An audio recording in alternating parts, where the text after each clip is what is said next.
Right, so I've been making my own kind of skincare products for ages, like things like serums, lip oils, body butters and moisturisers. I mean, kind of nothing too fancy or complicated, but just save some money, make it myself. Plus, at least then I know exactly what's in it and the percentages, which they don't always tell you what's in it. I mean, it's getting a bit more common now with thanks to like The Ordinary and stuff, where they're starting to put percentages on things, but even then they can still be a bit vague. So one kind of really tasty one that I wanted to try and copy was the famous Skinceuticals vitamin C, E and Ferulic Acid. I mean, it's one of the most like highly praised and well-studied serums on the planet. I mean, often quoted as like, you know, the gold standard of vitamin C. Not necessarily, to be fair, that it's the best vitamin C, but just an awful lot of research has been done on it, so it can at least, you know, swagger about with kind of like a big serum energy, you know what I mean? And so when I went to start creating this a few years ago, two of the ingredients I couldn't actually get, and that was laureth 23 and dipropylene glycol. But I mean, I swapped in some Polysorbate 20 to replace the laureth 23, and I used propylene glycol to replace the dipropylene glycol. I did actually try to find some ethoxydigidicol, because that's kind of a bit of a closer match, but I couldn't find any, at least in the UK. But I mean, it was a few years ago, so I should try to see if I can find some dipropylene or ethoxydigidicol again. But in the meantime, PG's fine. I mean, it's not a perfect swap, but it's close enough. So I mean, and even though I'm obviously not a chemist, well, not obvious, but I'm not, I wasn't just going to formulate it by myself, because obviously it's quite dangerous. But luckily the two compounds that I had to swap in, easy enough to find common replacements. And so what I'm going to do is, once I figure out how to, I'm going to put in time jumps in the video. So at least, because next I'm just going to kind of swish over what's in the formula, what it does. But if you don't care, you just want to jump to instructions on how to make it, I'll chuck in a time jump. Once I Google how to, then at least you can just jump over. So next I'm just going to like fly over what's in the formula and kind of briefly list kind of what they do. But if you don't care, you just want to jump to the instructions, I'll chuck in that time jump. And every time I kind of make a wee serum or like formula or anything, I always create a accompanying spreadsheet, because my memory's terrible and I don't want to forget what's in it or why I only put 1% of something. At least then, I mean, you do the research at the time and you realise that maybe 1% is a max for this certain thing, so you know, you do it, but then you forget. So at least I put that in, at least then you can just, I'll put it on my OneDrive and chuck it in the video description, and then at least you can just download it and you can just adjust the yellow box at the top, the value, and based on the percentage of the different ingredients, the measurement column will kind of auto update. So at least then it's easy for you to just make a small batch or a big batch. I mean, easy peasy. Right, so the ingredients, first on the list was distilled water, and that's just simply water that's been boiled into a vapour and then condensed back into a liquid, in a separate container. So all those impurities that were in the original water that didn't boil remain in that original container. So distilled water is just kind of purified water. Next up is triethanolamine, and that just neutralises fatty acids and adjusts and buffers the pH. It also solubilizes oils and other kind of ingredients that are not completely soluble in water. So thanks to this ingredient in here now, the end result of the formula should be within the kind of ideal window for vitamin C, but if it's slightly out, we can use more triethanolamine at the end or citric acid to push it back inside that window. But it mostly always kind of falls inside the window anyway, but the spreadsheet tells you what the pH balance kind of should be for it. So next up is ferulic acid, and in skin serums, ferulic acid tends to just work well with other kind of antioxidant ingredients, especially vitamin C, because vitamin C isn't very shelf stable on its own and degrades really quickly. Ferulic acid is thought to help stabilize vitamin C and also kind of increases its photoprotection as well. So in other words, increases vitamin C's ability to minimize sun damage. And in 2005, there was a study that suggested that ferulic acid has the potential to offer twice the amount of photoprotection when combined with vitamin C and E, and they also found that that antioxidant combination could reduce someone's risk of future photoaging and possibly even skin cancer. But it did say they weren't quite sure why that was the case, so you know. But next up is DL-panthenol, also known as provitamin B5, and it's just plant-based derivative of pantothenic acid, and vitamin B exists in all living cells and tissues. And it's an effective biodegradable emollient, and thousands of skincare products use it. DL-panthenol smooths skin, reduces inflammation, soothes irritation, but for me at least, it's just famous for Pantene Pro Vitamin B5 shampoo. And next up is hyaluronic acid. I mean, we all kind of know quite a lot about that nowadays, but I'll just fly over a few benefits of it. So HA attracts moisture, it helps replenish and hold kind of water in your cells, resulting in like, fresher looking, dewy, plump skin. It's really fast absorbing, so that when it's applied like topically, it absorbs quickly into the skin, so as well as feeling that kind of instant boost, you waste less product and you find it easier to kind of layer on top of the other skincare. And it helps improve skin's elasticity, helps skin looking, feeling like firm, smooth, radiant.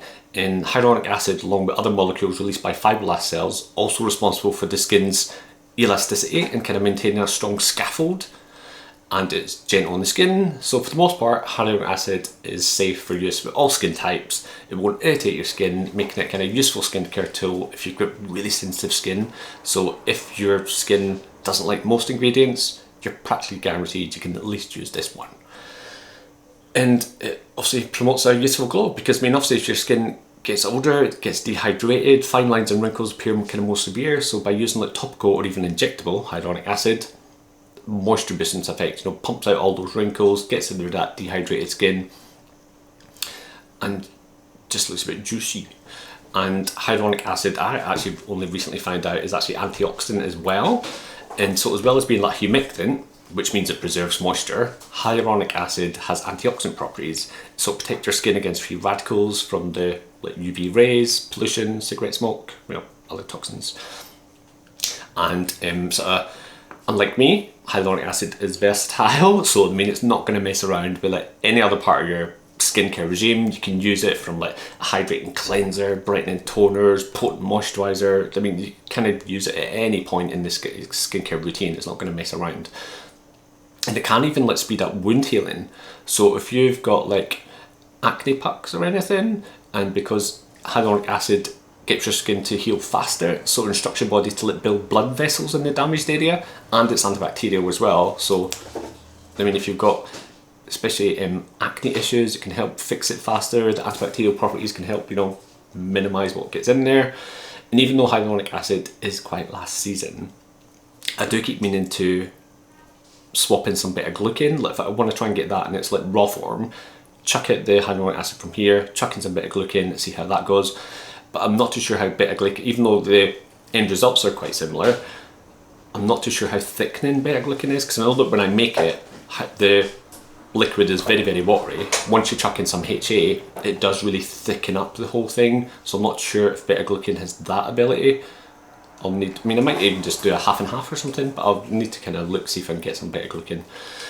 So next up is glycerin, also known as glycerol. It's just a natural compound derived from like vegetable oils or like animal fats. So I mean, if you are like vegetarian or vegan or something, you can get glycerin or vegetable glycerin, just get the right one. They both kind of do the exact same thing. It's just clear, colourless, odourless, syrupy liquid with a sweet taste. And glycerin is a humectant as well. So it's that type of moisturising agent that like pulls water into the outer layer of your skin from deeper levels of your skin or like the air. And in skincare products, glycerin is kind of commonly used with occlusives, another type of moisturising agent. So that when it does draw in that, it locks and traps that moisture in the skin. And in 2016, there was a study that said that glycerin was like the most effective humectant available to like increase hydration on the top layer of your skin in comparison with like numerous others. So they tested it against alpha hydroxy acids like lactic acid, glycolic acid, hyaluronic acid, propylene glycol, butylene glycol, sorbitol and urea. And it was better than all of those. I mean, so it sounds like a rubbish ingredient, but it's actually quite cool. But remember though, because it's a humectant, glycerin draws water from the nearest source. So if you're like in low humidity conditions, environment, country, whatever, the nearest source of water is the lower levels of your skin. So it can even dehydrate your skin, even to the point of blistering. So don't use pure glycerin on your face.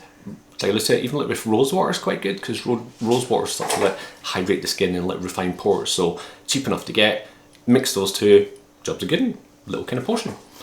And in 2019, there was a study that found that rose had positive antioxidant and anti-inflammatory effects on the skin. So again, good if you've got acne. In 2017, a study found that a combination of like glycerin, hyaluronic acid, and Centella asiatica, can never pronounce that, extract improved skin barrier function for up to 24 hours. So I mean, just a few simple ingredients, you can make yourself a tasty little serum. And so next up is propylene glycol, which to be fair, along with glycerin, both of them just sound like they're crap, just sound like bulking agents or filler ingredients, but both of them are much better than you think. And so propylene glycol has got many functions. It's used in like a multitude of skincare products for its versatility, but some of its main functions: it attracts water, so at low concentrations, propylene glycol acts like a humectant, which means it binds water, pulls in hydration to the outer layers of the skin. In cosmetic products, it just makes the skin look kind of dewy and hydrated, so you find it in like toners and primers and stuff. It boosts other ingredients because it's like binding properties. Propylene glycol can enhance the delivery of other active ingredients and just like pull them into the skin. As a humectant, it lightly moisturizes, so offers like moisturizing benefits, smooth skin, but again it's got a light non-sticky feel, so it's not gloopy or anything. And obviously it reduces the visible signs of aging as well, because if the older you get, there's a component in your skin called natural moisturizing factor, and you lose that, sadly. And so your skin kind of dries out, and that obviously emphasizes the wrinkles and contributes to flaking, and this can help kind of fight against that because it binds water from the environment, you know, countering the kind of the water loss that accompanies aging. It's also an emollient, and so propylene glycol forms a protective film on the skin, so once it draws the water in, or your other ingredients do, at least it helps prevent the water loss, and it helps to soften and smooth the skin as well. It's safe for acne prone skin because it's not oily.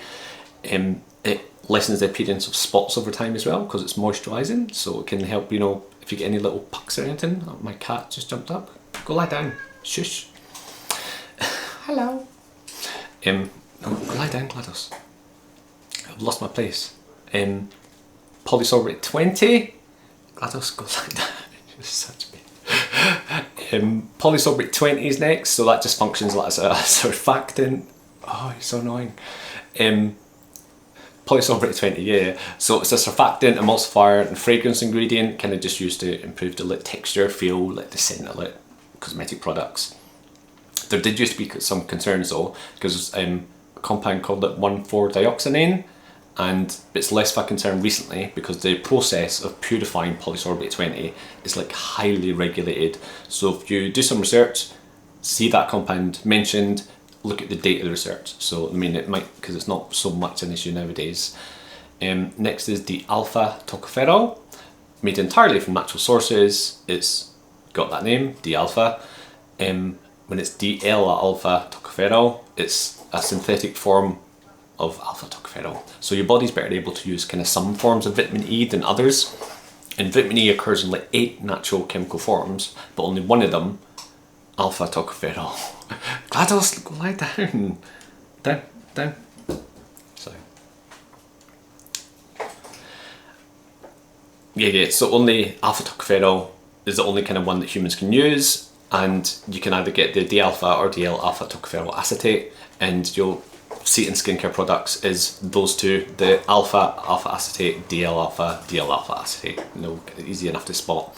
And the D just means that it's derived from like natural sources like vegetable oils, nuts or seeds. DL created from a synthetic base.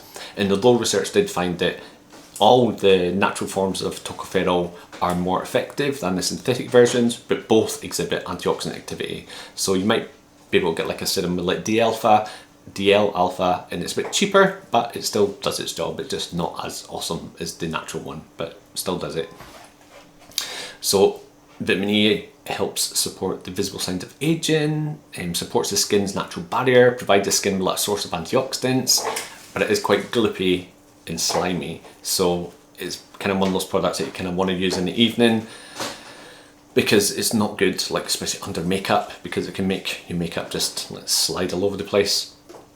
But research has suggested that vitamin E may have protective abilities against the harmful effects of UV rays. So in that kind of mechanism similar to that of vitamin C, acting as an antioxidant to reduce the effects of free radicals, research suggests that vitamin C enhances UVA protection, whereas vitamin E is more effective against UVB radiation. So obviously, chuck two together, job's a good one. And alpha tocopherol may also protect the skin from responses from like chronic UVA and UVB exposure, such as like wrinkles and skin cancer, which is why you often find vitamin E in sunscreen formulations. But remember that vitamin E on its own isn't a sunscreen and shouldn't be used as such. It just kind of boosts other kind of sunscreen type products.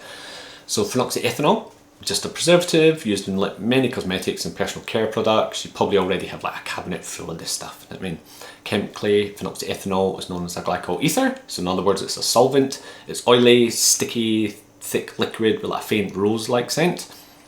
And you can see it listed in all these confusing big giant words. And so in like perfumes and stuff, in lip soaps and cleansers, it's used as a stabilizer. In other cosmetics, it's used for its like antibacterial or preservative qualities.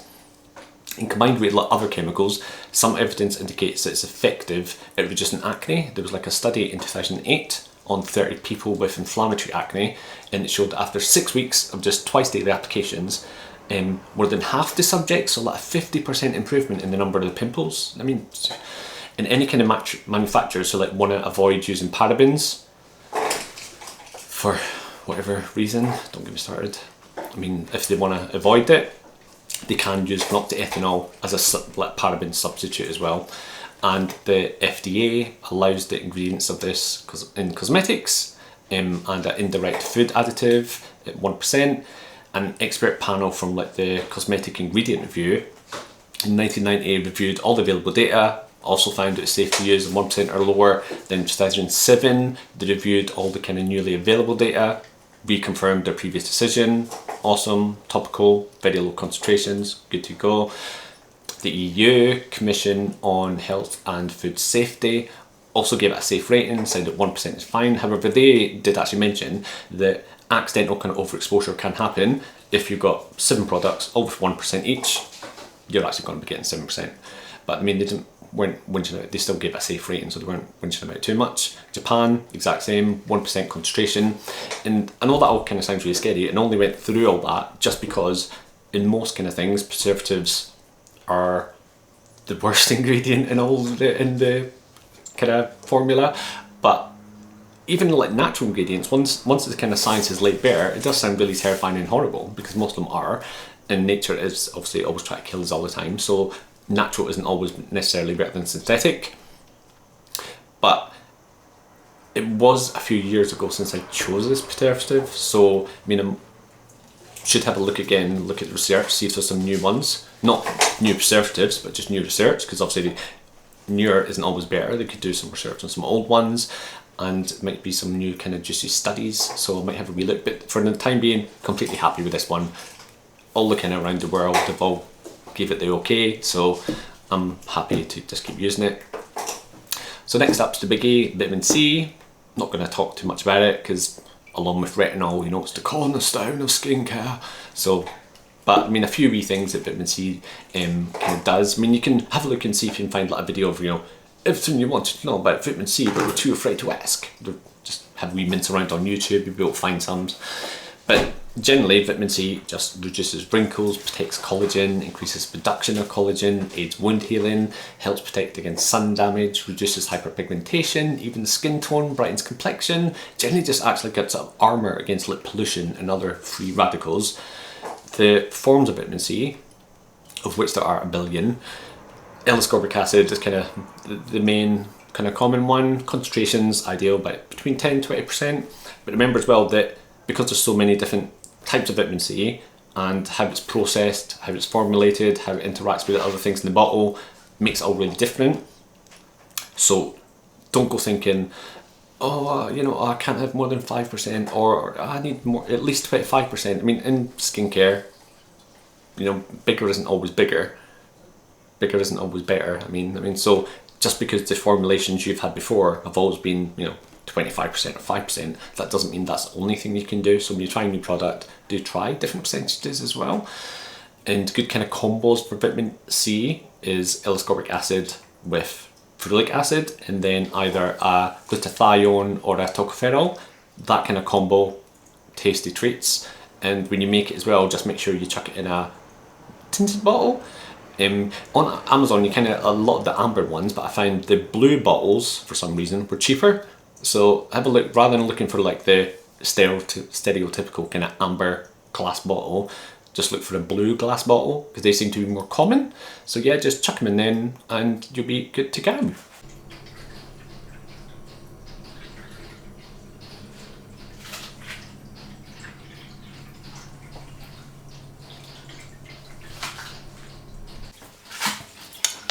So we need 0.4 of triethanolamine. There we go. And then 46 grams of distilled water.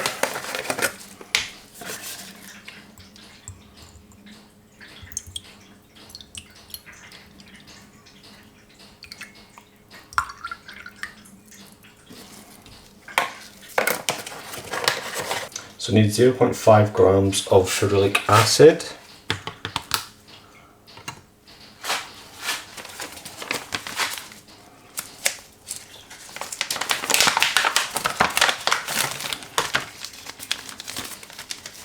Looks like fucking cocaine.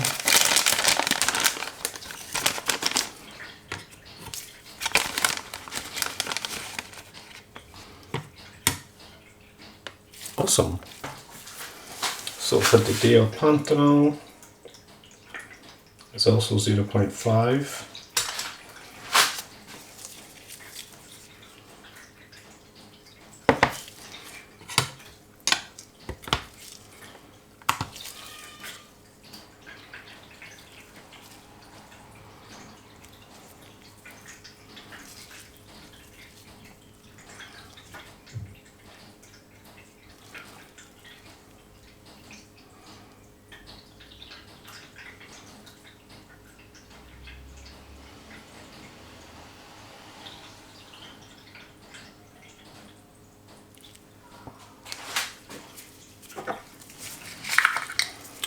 Right, so now I'm going to get 0.1 grams of hyaluronic acid.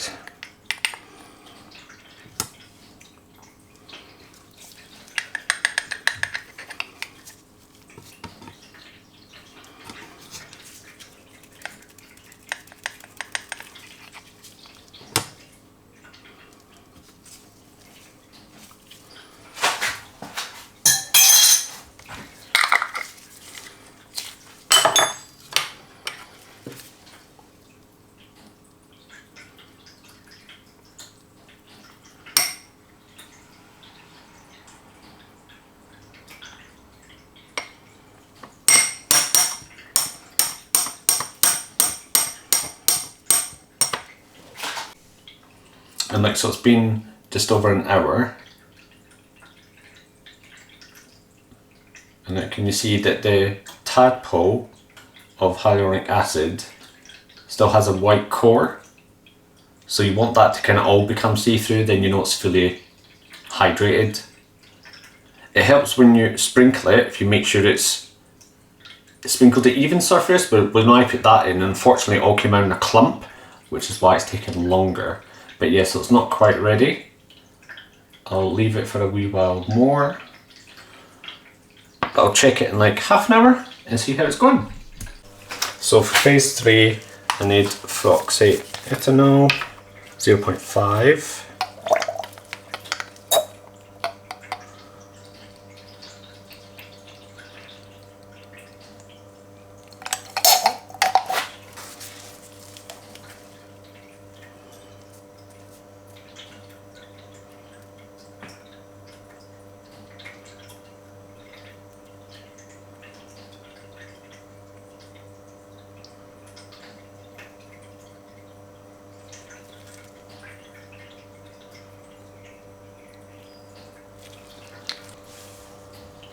Polysorbate 20, I need 3 grams.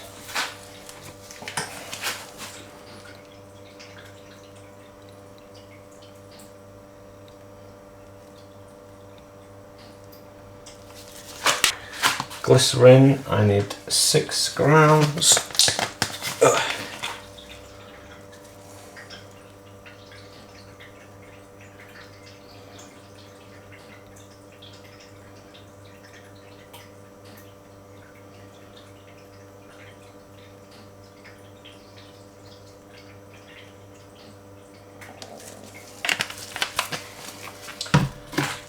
PG.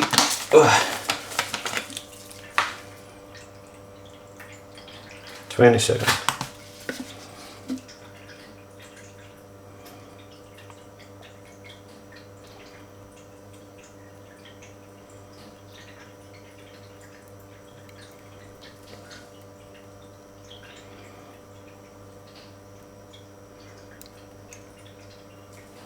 I'll do.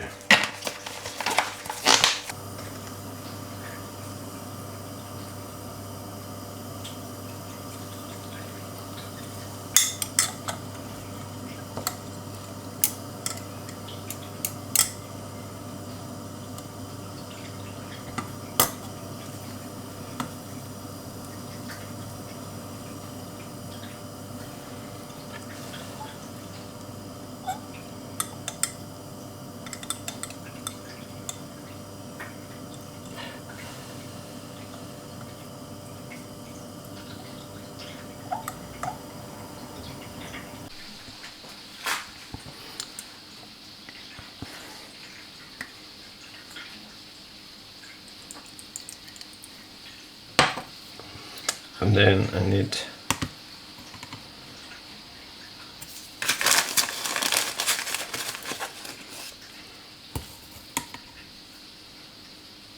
oh, nice.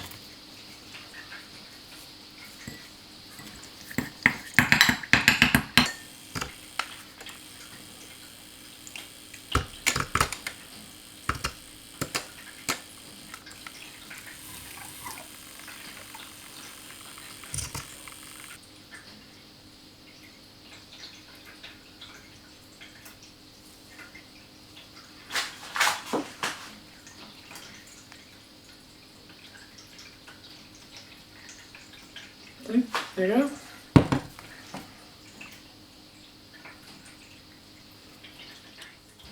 And then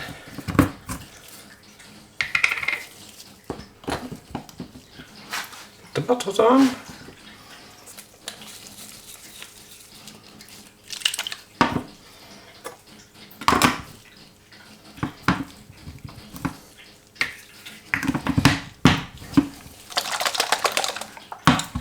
That's it.